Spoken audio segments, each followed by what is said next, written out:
Let's all scream.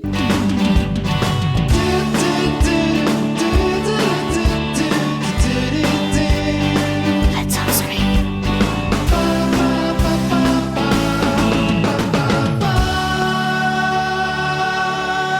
Scream, scream, let's all scream. Hi everyone, welcome to Let's All Scream. I'm Hassan Al Marashi, I'm Shehlaa Ali. And I'm Saleh Al Braik. and welcome to our latest episode. How are you guys doing? Doing great. Eid Mubarak to all of our listeners. Yeah. It was the weekend or the Eid weekend, an extended weekend that we all had. But Yeah, and I It's know a some bit- countries are still they still Yeah. have Celebrating. holiday. yeah. So a belated Eid Mubarak to everyone. Yeah. My speaking about like the countries that are still celebrating, my family who are for those of you that know who are still, I use the term stuck in quotations because they're in Mauritius, so they're not necessarily stuck. If you think about it, it's a good place to be stuck Yeah. in because it's Yeah. literally an island and an exotic island. So they're actually really fine, despite me not seeing Yeah. them for a long time.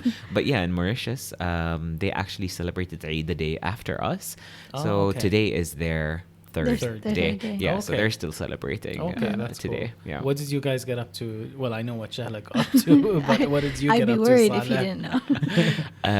It was I think not very different from the last Eid, in the sense that You didn't have like people over. no and one stuff came. like- Yeah, no one came over. We also didn't or avoided going to other people's houses.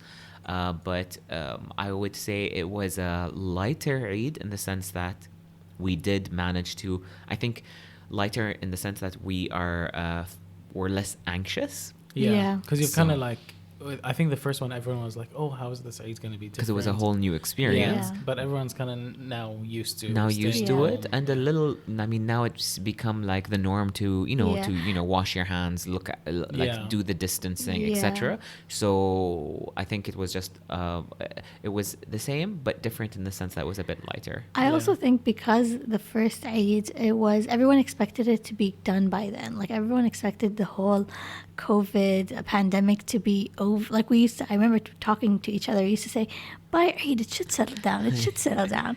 So the fact that it didn't and everyone was panicking about that, let alone like, all the new regulations and everything. Yeah. So, and we still technically, from comparing for at least those that don't know, for the UAE, moving from Eid to Eid, we were still in the curfew. Yeah. We still had Yeah. a curfew. Yeah. It wasn't a 24-hour curfew, Yeah. but it was an evening curfew. Oh my god, that feels like a lifetime ago. Yeah, Even remember though the it remember wasn't the that long the ago. messages, the alarms. Yes. Oh, Oh it my used to God. scare the crap out of me. The problem is because the baby would go to sleep around the time, because they would go off at around 8. Yeah, and they don't care if your phone's on silent or Yeah. not. It Yeah. would just Exactly. So sometimes I'd like, especially around 8 or like 7:30, I try to like start winding down and like, even dim the lights, talk Yeah. in softer tones, and like, turn off electronics and everything. And then all of a sudden we'll hear like beep, beep, beep. And you're just like, oh yeah. God. And it reminded me when we were in Canada, you get these alerts Amber on your phone, alerts. like Amber alerts if there's a child's missing or something like that. oh, okay. And Yeah. and it goes off like at all hours of the night. Obviously, like it's a good thing because Yeah. it notifies you if you need to keep a lookout for someone who fits A specific, Specific, uh, yeah. specific, Or even uh, like with storm alerts or tornado alerts. yeah. Okay. Yeah.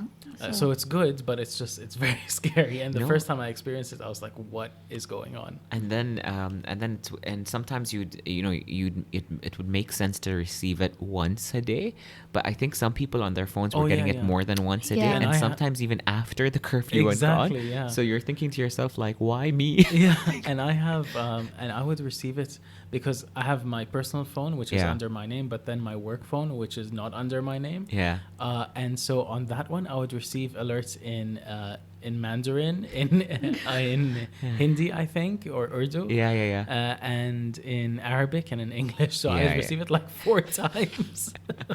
But So you it just know, makes it work. I think by the end of our trip, we just got used to yeah, we used to them. And then when we came back here, we deleted that part. We re-experienced that. yeah. But what about you guys? Like, what did you do this Eid that may have been different from the last one? To be very honest, it kind of felt like any other day. Yeah, like I tried, like the first, like Eid al-Fitr, I managed to make a schedule, like, you know, to wake up, have breakfast, and then we all got ready and dressed, and then had Eid lunch. Whereas this time around, breakfast was just scattered. Everyone was all over the place.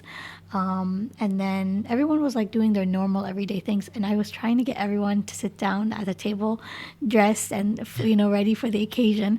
And everyone was just like, one person wasn't dressed, the other was just, you know, sleeping. And I'm just like, no, there's a schedule. And by the end, I just gave up. And we literally sat down in our PJs and ate. Yeah. But then got dressed after and Yeah. took pictures. So it's not like It's that not like we bad. didn't do anything, Yeah. but like, yeah, we kind of did nothing. I think the another thing that was different was before it felt weird doing your Eid greetings virtually, whether it was on Zoom or whether Yeah. it was on a video call.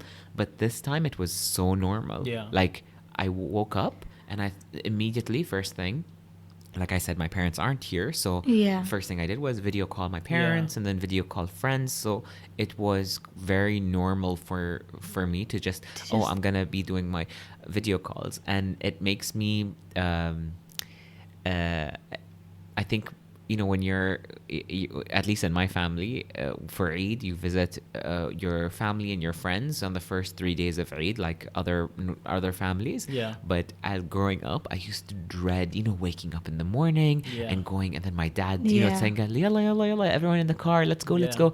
And then you know, you visit family relatives, and then you think to yourself, you know, you're growing up, you're thinking to yourself like, okay, so This what am I doing again. here? Yeah. And Yeah. now looking back, and I'm like, okay, so I really took it for granted, or I didn't know. appreciate it as And much. I remember nagging my parents, like, can we leave yet? Like, are we Exactly. done? I used to think like Salat al-Eid was just such a drag, and now I miss it. Like Yeah. thinking Yeah. like that's something that Salat al-Jama'ah, and you're just praying all together. Yeah. That's, you know, it's not there, and that's, I feel like, is what I miss the most. And another thing also worth mentioning because of the Eid, obviously, witnessing Hajj and witnessing, Oh my seeing God. how it went from 2 million people, and I may be wrong, but I saw the headline, from 2 million people or 2.2 million people Yeah. on average to 1,000 people. Yeah. I know. That was insane. That- And It then was looking at crazy to how see, yeah. everyone was like, there were lines Yeah. Yeah. on the floor, Yeah. and To there mark where were you to should mark where you should stand, stand, and there were, you know, officers that were following them to ensure everyone is socially distancing. There were color coded umbrellas, Yeah. Yeah. like all Like- these In things. a way, like it's sad to see, but in a way, I was like, how lucky are those people? Like this would be Yeah. the best time to go. yeah, for sure. Like بالعافية عليهم, but like Yeah. those who did go, imagine being in Mecca and it's just, you know, you have your own space, you have Yeah. literally space around you, Yeah, you instead can of move around 2.2 freely. million people Yeah. around Yeah. you. So And it- for those who don't know what we're talking about, although it's pretty well known, but every Muslim has to do a pilgrimage whenever they can, at least one time in their life, to Mecca. And of course, there's exceptions if you can't afford it or if you're sick or whatever. But generally, every Muslim has to do it.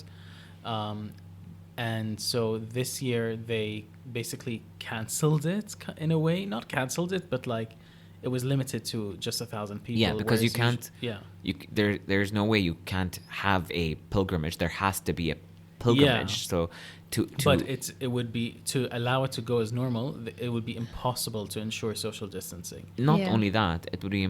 I mean, Nobody- there's no availability to Flights, fly yeah. in Yeah, because exactly. the you know Saudi Arabia is closed to the Yeah. outside Exactly. world. So Yeah. they selected 1,000, and it was nice actually to know that from the 1,000, I don't know if that's all, but from what I've read was from the 1,000, it was the frontline people, so nurses and doctors Oh, that's Oh, really that nice. treated those that were suffering through the Right. pandemic. Yeah. They gave them the option to do it, Oh, which that's I thought was amazing. very nice. Yeah. Yeah. But a lot of different stuff this Eid. Yeah.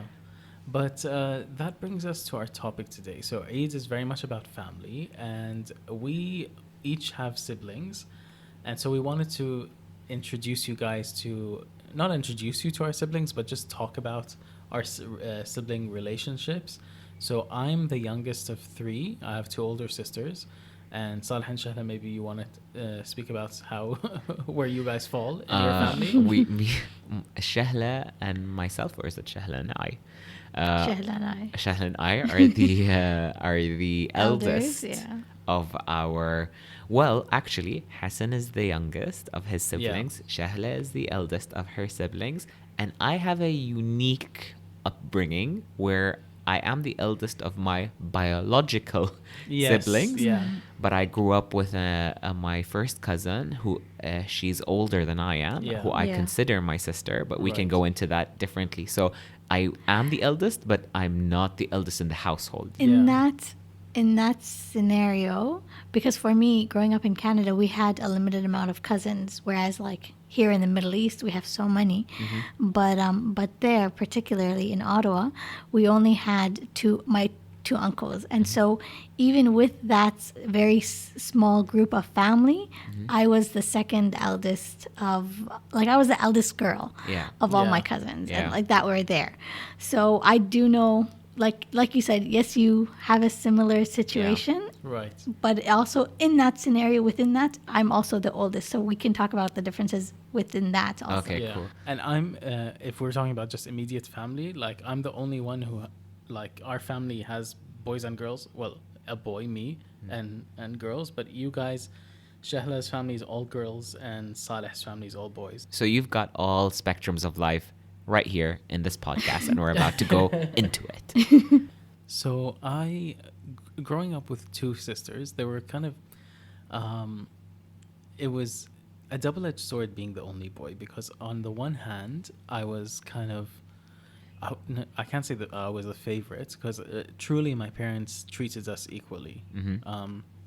Like, a lot of families will have, the boy can stay out late, Yeah. but girls no. The boy can study abroad, but girls no. No, with my family, in fact, I studied here, but one of my sisters studied abroad. Yeah. So they were really about that. They were super equal, which was very annoying Yeah. because I would be like, but all my friends can go out late and stay out late. Why can't I? They're like, no, you can't. Yeah. And it was the same for my sisters. Question, sorry, then why didn't you study abroad? It just didn't happen. It just like I don't just think didn't- you. I'm not sure if you even planned for it. Oh Did no, you? I was desperate to. Oh, okay. But it just didn't work It didn't out. work Yeah. out. Okay. And I mean it's fine. But there was the pressure in the sense that because I'm the only boy, I had to obviously accompany my dad to all his social gatherings. Yeah. And represent the family when need be. Yeah. And I told you, so I'm half Iraqi, half Emirati. With the Iraqi side, the social etiquette is whenever there is guests that come over, male guests specifically, the boy has to serve. Yeah. So not like, some people have house boys, or they'll have a housekeeper or someone serve, or the lady of the house will serve. No, it has to be, if it's men, the youngest or one of the males of the family serve, would yeah. have And to in serve. your luck, you're the only. Exactly. Which actually I'm very appreciative of, because it taught me a lot about Social etiquette? social etiquette and being in gatherings. But also being responsible. Exactly, Yeah. yeah. And other than that, it's the other pressures that come are, of course, you are the one carrying the family name. Yeah. So I have to carry myself in a certain way and make sure that in the public's perspective, or in people's eyes, I'm representing the family in a way Yeah. that my family would approve of. Which of course was not like I wasn't the type to go crazy and like do anything radical that would bring shame to my family. Yeah. But there was still that pressure. But the trouble with that is, so you're put on this pedestal kind of, but then my older sisters still view me as a baby until now, Yeah. and they don't take a lot of what I say seriously. Like a lot of times when we're having discussions, Sorry, I cut you No, off, no, go Hassan. ahead. They literally say, "But you're still a baby, Hassan." No. Yeah, No. exactly. I'm like, guys, I literally have a daughter. I'm 31. I'm married. Yeah, like, what's a baby about that? His sister was like, "You'll always be a baby in our eyes," and I'm like, I don't think this boy's a baby. But it's because there's such big age gaps between us. So, between me and my eldest sister is 11 years, and between me and the middle sister is 6 years. Yeah. So there's big age gaps. So we never we talk and stuff, but we're not super close because there's just a generational divide, and we each grew up in different times in a way. So my eldest sister, the 80s and 90s were kind of her formative years. Yeah. The middle one was more, like I would say late 80s and 90s, and for me it was the 90s. I'm a millennial. Yeah. So it's very different. Yeah, it's hard to find something to Yeah, relate to, yeah. especially when you have different exposed to different things during your upbringing. Exactly. So that's why I kind of envied like families like yours, Saleh and Shehlaa, where you guys all are kind of similar age or close in age, where you can kind of be friends with your siblings. We have a good relationship, my sisters and I, but we're not. I wouldn't say we're friends in the sense that we would hang out and. We'd have to really make the effort to do that. It's not something that To have family time. Yeah, it's not something that we were used to or that was natural growing Each up. person probably had their own like circle. Exactly, yeah. But how about you guys? I want to hear your experience. Well, okay, for me, I'm like I said, I'm the oldest of four siblings, and between each sister is around 4 years, and then my last sister, there's a big gap between my second youngest and my youngest sister, and then growing up, we really had. So this is where the other family members, I would say, come in, because we were all together, and so everyone had a group within their like an age group. Yeah. So me and Which I think a lot of people, I think from this region, like whether like Arab or Asian, know that when you have cousins, you kind of usually have cousins that fall in the same demographic of age, like and literally, so you create friends. Sorry, قاطعتك. Literally, it's there's 1 year between each kid. If Okay. you look at it, like all of us, or we're like at most 2 years. Yeah. Yeah. So it starts with my oldest cousin, and then between me and him is a year, and then between me and the cousin that's after me is 2 years or a Yeah. year and a half almost. And then it just goes And then down it just from goes there. down. It goes down from there. So then me and my oldest cousin and the cousin younger than me, we would hang out, all, the three of Yeah. us. And then Naturally. yeah, and then there was another group where it was the group, like another 4 cousins, and then the last group was the youngest ones. Yeah. So growing up, that was really, and with us, because we were only 3 families in Canada, we would only hang out with each other, and we would always hang out with like almost every week, if not more. Yeah. So Yeah. every weekend we would hang out, and So even you were Hassan like saw. you're Yeah. super close knit. Exactly. So like it really made a difference. Like even though my sisters and I are close, growing up we really had those family friendships. Nice. But yeah, what about you, Saleh? What was it like growing up? The complete opposite of you, in the sense that I grew up in an all male household. Yeah. My poor mom. My poor dad. I'll explain my family unit. So when I was born, obviously, moved into the house after the hospital, I immediately already had my cousin, فبنت عمتي, my aunt's daughter, Yeah. and my aunt عمتي were both living with us already. And so technically, and she's 4 years older than I am, and so technically when I had moved in at the start of life, there someone was already I think living. you just want to say when they brought you home from the hospital. Yeah. No, when you Yeah, moved in. I was like, I just imagine like your parents presenting you with like options when you were. I thought like, okay, so property number 1 is with like 3-bedroom. A sibling. So when they brought me back from the hospital, there was already an older kid in the house. Yeah. Right. Okay. And so I obviously, if you think about it, from that, so you were never like the first child. the first child to enter the household. Enter I see what you household. mean. And so from that moment up until I was 18 years old, whereby she was 22 and got married and then moved out. So for the first 18 years of my life, I had an elder kid Yeah. in the house. Yeah. Therefore, calling her my sister up Makes until sense, today. yeah. Makes sense. So a lot of people sometimes get confused, and I would say my sister's kids, because obviously she's now a mom of 3. Yeah. And so I would say my sister's kids, or I would say my sister, and people are like, "What? I thought you were an all-male Yeah. household." No, even me sometimes, like if I'm talking to like my mom or like something, Yeah. I'll be like Saleh's sister, and she's like, wait, what? Wait, Yeah. Saleh has a sister? You should try explaining it to the kids, because when the kids come to me and they're like, "Okay, so how are you and my Yeah. mom, brothers and sisters?" If my my aunt and my dad Yeah. are brother, they were like, Yeah. "What's this What's Game going of on?" Thrones scenario going on?" And I was like, no. So I had to obviously explain to them that it's not the case, and they obviously know. Besides my elder cousin who was living with us in the house, I Yeah. was the firstborn, and Yeah. then right after me, less than 2 years, so a year and a half perhaps maybe, my second brother was born, and then there was a gap, Okay. a 6-year gap from the second brother. Yeah.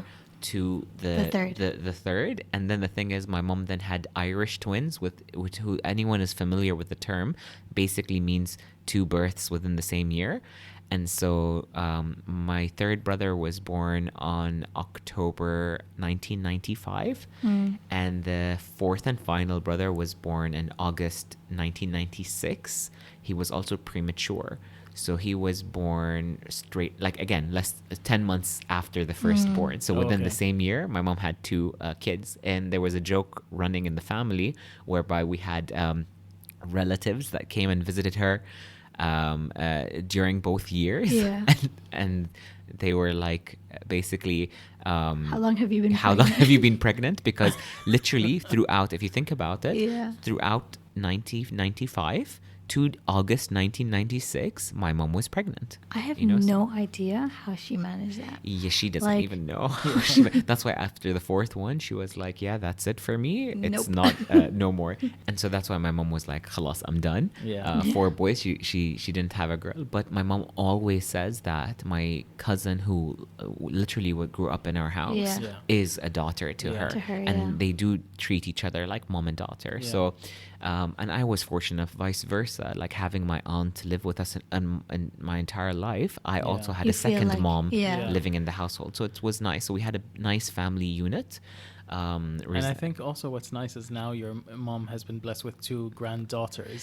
yeah. So You're Yeah. kind of out like of the baby daughters that she's never yes, had. so the second brother, alhamdulillah, has 2 daughters, and so my mom kind of like, I keep on telling her like, God, gifted you with now 2 granddaughters, Yeah. her first 2 granddaughters or grandkids who are both girls. So in a way, it's like She the gets universe. to do all those fun like girly things. Yeah, with which them. and yeah. she can all shop for them, which she Yeah. is, typical grandma stuff. Yeah. But Yeah. but yeah, so our house is like the other spectrum. It was Yeah. an all boys household, and in terms of like when it comes to like similarities, this is where it got weird. People would assume that me and my second brother, who are born very close together, Right. would be the closest unit, and then the third and the fourth being close together Right. would be the closer unit. But we Yeah. actually have a different relationship amongst each other. Yeah. Like Right. we all get along on a different spectrum, and the funniest thing is we're all different. There Yeah. is no one brother, and you guys know there is That's no here, one same brother here. that is the Alike. exact same and Yeah. alike, and so we complement each other in Yeah. different aspects. That's sorry. No, Got go that ahead. back. That's actually the same, very similar to our situation also. So me and my second eldest sister get along great. We have a lot of similarities. We complement each other. Our relationship is good. And then when you look at me and my the third daughter, we get along great. But then the second sister and the third sister don't get along. Okay. The fourth is still growing up, so we'll see how that. She's literally, for those who don't know, Shehlaa's youngest sister is literally younger than our daughter, which is so. Now let us let that sink in for all of you that is listening. No comment. But it's actually pretty cool because if you think I about love it, it. Yeah. your daughter is gonna have and like, your an- sister Get to grow grow up together, Yeah. See, which not a okay. lot of people can say that. So a lot of people found when they found out, they were like, "What?" My mom was very young when she got married. Yeah. She still is, like, she's in her early 40s. Mashallah. So she's still, very young. And then so I'm married. I got pregnant also, and then she got pregnant. And so it's very funny when I think about it because because it's such a big gap. Yeah. I feel like my mom forgot a lot of the things, and B, like you about raising a baby. So she really, like, I feel like was not inexperienced, but like she got to experience it again. And especially with my family, we're very close. Yeah. The idea, I used to think about it, that when I would go visit them, I would come to leave, they would feel like there's a gap, like I'm taking something away whenever I would go Yeah. visit them. Yeah. Now, even though I would go visit them and, they would still feel like, hey, she left, my sister is now going to be there to keep fill yeah, that void. yeah, to make, and especially with their house, it's all the girls are growing up and everything, so there's no baby or child. Yeah. So I feel like that really livened up the For the situation. for the whole discussion, I think the mutual thing, alhamdulillah, which I think we can, there's always stories that we can share about our Right. siblings, but I think the thing that we all have in common, I guess, is alhamdulillah, we have a good family unit when it comes to our siblings. Yeah. We have our dark days. Yeah, there's you know? definitely ups and downs. There's definitely ups But I and feel downs, like but every relationship yeah, but has alhamdulillah, I it. think we're all thankful to say that we have a close knit family. Yeah. There's something funny that I read today. It was having a sister can take you to a level of anger that you never knew was possible, and I've definitely been there.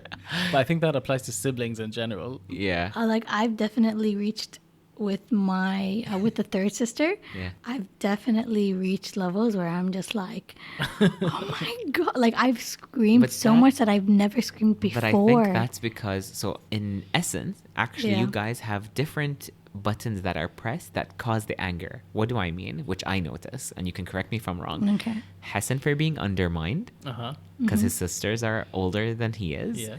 and Shehlaa for being in charge. I don't mean disrespected, but in the sense that you are the eldest, and so you're trying to raise your younger Yeah. sibling or tell your younger sibling something that you have from experience. Yeah. So it's the complete opposite. So in the Yeah. sense of, It so, is, yeah. And I relate to Shehlaa because obviously for me, being the eldest brother, Yeah. raising the Yeah. others, it's a responsibility that the It eldest is. has to deal with. Like, I remember. Oh, sorry. I keep cutting you off. No, I was just gonna say, and we don't have any middle children between the three Between of us, us. yeah. And that's because middle children are obviously the worst, and they're out in the world causing havoc. And so, no, To I'm my jo- sisters, I'm so sorry. This is joking. not what I'm saying. No, I'm joking. I Obviously, don't back this up. I'm Imagine jo- she just calls me up right now. What did your husband just say? Because I know at least one of my siblings listens to this, so he's Yeah, gonna, I know my sister also. Both of them actually listen to this. My sister, the middle sister, doesn't listen to this. I know for a fact. So, but she's interrupted us a few times time. Oh so. yeah, exactly. No, but I'm joking, obviously. But I do wish we had a middle child perspective in this. So middle children in the from our listeners, please share Yeah, your experience. let with us know what it's like. How's the weather on your end? Like, how is it? But honestly, like, how is it perceived? I've- Because I would Yeah. always want to know. I've spoken because we've had this discussion with my family and my parents. We would talk about it, and I would tell them like, yeah, I felt like I was always in charge. I was always responsible, and always, I felt that whenever something would happen, it would be blamed on me. Yeah. Because your sisters are younger, they don't understand, but you're supposed to be a role responsible, yeah. model. Oh, trust me, I've heard that. Like, especially from, I can imagine how that works from a girl's Yeah. perspective. Even as a boy, Oh, it you got hear the so same annoying. thing because it's just, The worst sentence growing up was, "You're a role model. Whatever they see you doing, they're gonna They're gonna repeat." do, yeah. And so I used to feel like, okay, that means I can't do anything wrong. Like if I do one thing wrong, they're gonna. I don't know about you guys, but like from my side, so we were born in different no, I didn't like I don't want to say generations, but I was born in 88. Yeah. And me and my other brother were like a year and a half Yeah. apart, and then the other two were 95, 96. So you'd say a 7-year gap in a Yeah. way, 7 to 6 year gap. And it's not really a generational gap, but it is a gap in essence. And so we do actually have, I noticed, and I don't know about parents out there, but I saw different treatments. For Oh, example, for sure, yeah, yeah. like I don't know, I felt like me and the second sibling, our upbringing was much more strict. Yeah. Like we weren't allowed to even even say, okay, you're not allowed to swear, but like even the kindest swear word, if there Like is the such a thing, most like the mild, most yeah. mild, we weren't Yeah. allowed. No, television was, etc. Like there were a lot of rules. But I then used the to get youngest two, punished, the and youngest two then- get everything. Yeah, I used to get so punished because, like, my dad was very strict with. Well, not very strict, but like, yeah, there was discipline in the household. Yeah.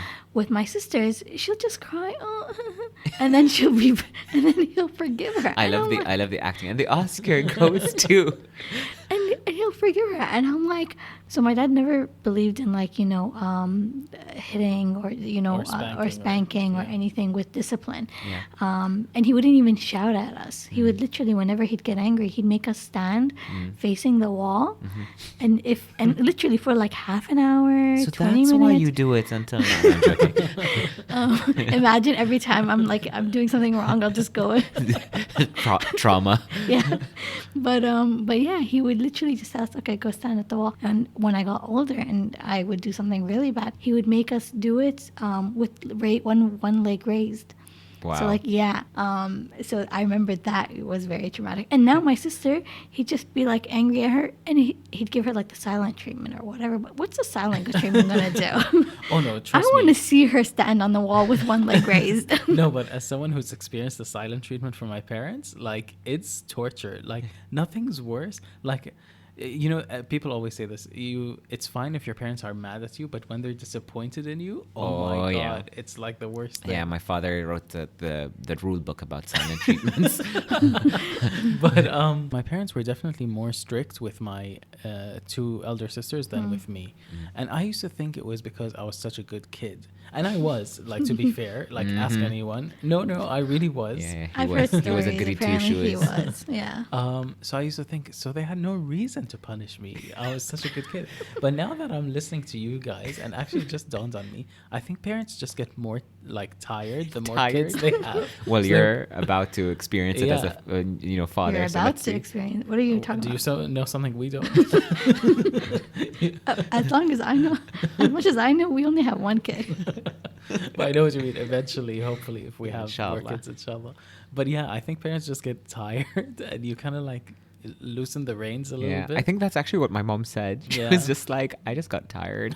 And then also, by the way, like, this is probably perhaps another topic. We can have parenting being something that's a future topic that you Right. guys can speak about, but we can also speak about it as like obviously kids Yeah. experiencing. But something Yeah. that my mom had said was, as a parent in the Arab world, they were exposed to much more and was raised awareness about much more different parenting techniques come the 90s that were very different. Like if I Yeah. heard, Oh, I for heard sure. horror stories from my parents about my grandparents. Yeah. Oh, Like no, the no, discipline things that they used to do. And then obviously I was like, oh my God, thankful. Like, okay, yes, I got some discipline when I grew up, but it was nowhere close to theirs. And Yeah. then my siblings got nowhere close, like, let alone my sister slash cousin, Yeah. who has her 3 kids. Completely different upbringing to the one she was raised and the one her mom was raised. You know what I mean? Even with my mom right now and my other sister, with the latest sister, that I always like, I can, when I talk to my mom, I hear like, she tells me like, yeah, it's completely different. Like she doesn't even know a lot of the stuff that I would tell her. Like we've had discussions where I tell her like, you shouldn't do this, you should do this, or like research shows that, you know, this way of like raising kids is different Yeah. and is better than this way. So and even like she's learning as she's going along, Yeah. even though she's had 3 other kids. Yeah. But it's because it's, It's different different. generations, it's Yeah. different Different information, different techniques. yeah. But before we wrap up, actually, I was gonna say, do you guys have like any, like just a quick one story or memory that About you'd like to being a share? sibling? Yeah.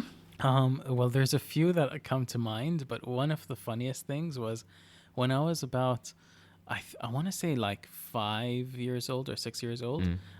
It was just me and my the middle sister in the house, and our parents were out, and my eldest sister I think was at school or something, and she was bored and she didn't have anything to do, so she decided to cut my hair. Ah, how old was she at this time? If there's 6 years between us, she was probably like I want to say 12 at the most. When, you know, where hairdressers start their careers. Yeah, exactly. Probably even younger, actually. But anyways, so needless to say, a few snips later, my parents come home and I remember just seeing their faces, and they're like, they're like dumbfounded, and they just turn to her and they're like, what did you do to your brother? And they like, she had done such a bad job that thankfully, like, you know, a little kid with scissors in their hand, thankfully she didn't like chop my ear off or anything or hurt herself. But needless to say, my dad had to take me to the barber to fix To it. fix the damage. And I was pretty much they had to shave my head because of how bad it was. Oh, so that explains that year. What about you, Saleh? Okay, so I have 2 quick stories. Okay. Maybe not. So one is a technique, and the other one's a story. Okay. Starting with the technique, the way that I used to raise the younger 2 was I would tag team myself and the second eldest son. We would tag team the younger 2. And what do I mean by that? I mean, when the other 2 the younger 2 have done something wrong, Yeah. I am always good cop. So I would never discipline them. I would go to the second eldest and I would tell him, listen, the 2 younger ones did something wrong. I would actually pump him up, and he's the bad cop. So he would go in, and all I'd hear in the other room is him yelling. And telling them off. What I would then do, without anyone's knowledge, is I would then enter the room as soon as he's exited the room, and then I would treat them to the movies or candy, and I would come off as the good cop. So essentially, you weren't actually a cop. You were just you were an accomplice. I was, yes, I was an accomplice. And then enabling. I was enabling, and I think we know who's the favorite, obviously. But probably when they listen to this, they'd be like, so that was his technique. So manipulative. Yeah. In terms of a story of being the eldest and having to look after them, I remember Hassan was with us on a trip. We went to Japan. And at this time, oh my God, was I've it heard this 2013 or Yeah. 2004? 2013, yes, I think remember. 2012. Yeah, around 2013, 2012. Just let's say it was 2012 for like the sake of just remembering. I believe I was 24 at the time. Right. If you think about it, my brothers, like I said, are about 6 to 7 years younger. So if I'm 24, they're obviously around 17, 18, etc. So they're technically still not adults. So I went there, and my mom was like, you have to watch them, you have to look after them. So it was myself, it was Hassan. Sorry, I'm sorry to cut you off. Does your mom know this story? Oh yeah. I told her Okay. 7 years later. Oh, okay. Because I know she Oh, listens. so you told her as soon as you.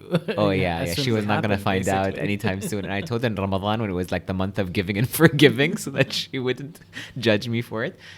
Anyway, so we obviously so it was myself, Hassan, my best friend Ali Najjar from Bahrain. So he was around at the same age as Yeah. us, and then we had my brother, my two brothers joined. And so we went, obviously we were in Japan. We had to go from Tokyo to Osaka, and it was the bullet train.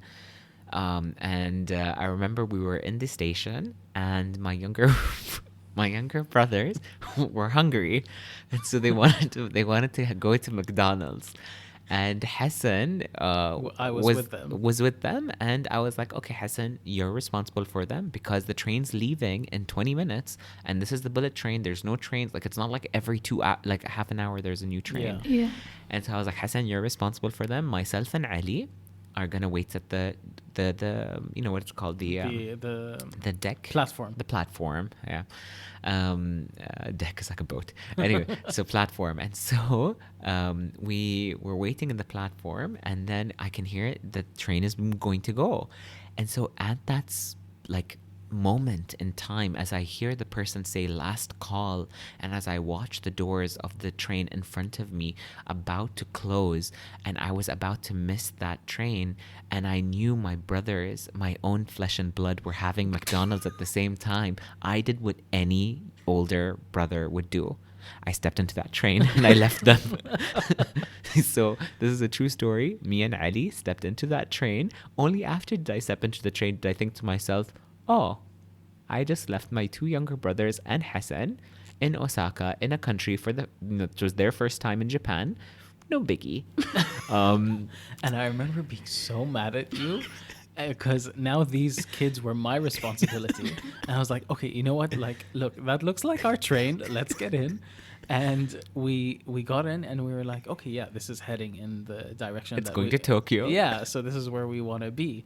And it wasn't until like several stops after that I was like, you know what, let me just check the ticket with the oh no, actually, sorry, it was the I don't know what you call them, but the train Operators, whatever, they were coming to check our tickets.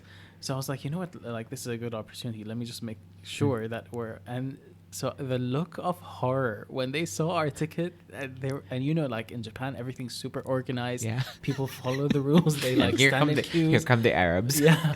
And so I remember that it was two of them, and they were like talking amongst themselves in Japanese, and they were like so panicked. And then they told us, like, they didn't really speak English. So but what I understood from them was, you need to get off at the next stop and take another train. And eventually, by some miracle, we made it. Yeah, Like, and it's not that far apart. Yeah. Like, we made it kind of at the same time, Yeah. and then Father, we had stop the trying whole. to make it better. No, But can then- you imagine if we got wrong on the direction? train and we were like going to a completely different city? Like, And it's not even like within the same city, just going to different areas. You guys are going to different cities. and not only- it's a new country. It's Yeah. a new country that's not You don't English even- speaking. Yeah, you don't Yeah. even know the language. And no, exactly. And like then people in Tokyo mostly can speak English in certain areas, but like other than that, it was very yeah, challenging. and also, Shehlaa, just to make you understand, this was the bullet train, one of the fastest trains in the world.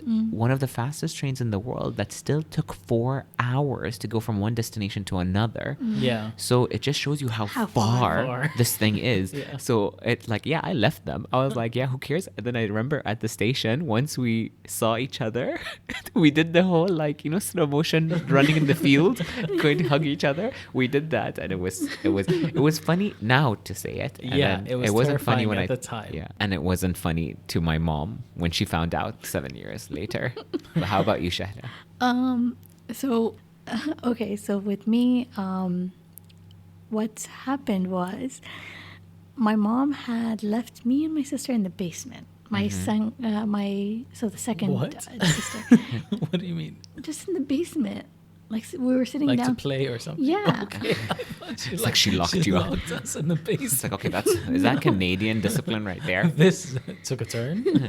No, but it's about to take a turn. And I don't know what's there. I guess there was a cake or something that I was, as the older sister, I'm supposed to cut it. Yeah, because of course I'm more responsible. How old were you at this time? 10? Okay. Cutting cakes. Okay, so what happened was I'm cutting it. My sister wants to cut it. And I told her, no, I'm older. I'm more responsible. You don't know how to cut whatever it was. Let's say it's a cake. You don't know how to cut it. I'll cut it. So I'm holding the knife. It's not that big of a knife, okay, guys? I'm just telling you from now. Disclaimer, it's not like these huge butcher knives. No, it's like one of the small kitchen knives. And then she holds it. She holds the blade end. I, being stronger and not realizing, pull it and Oh my God. I love how you're trying to explain your innocence through this, and all I can imagine is Wait. Okay. She- So you were fighting over the knife or what?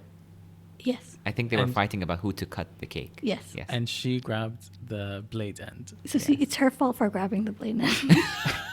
And that And is what then- you tell yourself And at so night. logically, you think, hey, let me pull it away from her. I don't even think I pulled it away. I just held it towards me, and she pulled How her many hand. stitches did she need? And what did your mother say? She actually, it wasn't that deep of a cut. She still has a scar, yes, but it's God. not. It's a very small scar, guys. Again, I don't know whether or not I should be traumatized or whether I should ever step into a kitchen with you ever again. I'm older now. I'm wiser. I'm really trying to talk without laughing. Oh, and, yeah. Okay, carry on. And of course, my mom had guests coming over later, and she was fine. You know, she just had to like put pressure and like bandage it, and you know, it's like Yeah. not that bad. It's not like it needed stitches and hospital and everything. Disclaimer: no cakes were hurt in the making of Yeah, this production. I think that's the only thing. And by the way, I got blamed. I got screamed at. I'm not to blame here. So many questions in the story, but if you guys want to hear more about it, you know, like the I mean, ask me. I'll answer you on Instagram. and but, then like, she'll No, but what happened at the end? What did your mom say? I was blamed. Okay, enough said. I don't want to know what the punishment was for that. She didn't really punish me. She just, you know, screamed at me. What'd you do? I don't know what. So, like, I'm not to blame here. Who grabs a knife from the blade end? Look, you know what? What we can do on Instagram, I'll ask my sister her end, and we Yeah. can post An it. exclusive. And exactly, because I've never really brought this up with her again. Since It was the never spoken. incident. Yeah, it was never spoken about again. I did one day. I was looking at her hand. I don't remember why. I think like a few years back, and Oh, I you saw. didn't? I know I saw it. Uh-huh. I just saw this. Oh, I thought you were gonna ask her like, "Oh, what's that scar from?" Like just to taunt Just- her. No, but I did see it, so I know it's still there. Anyways, I hope you guys enjoyed this lighter episode where we talked about our siblings. Please share your stories with us. We'd love to hear them. We love when you guys comment and share your feedback and your input on our episodes.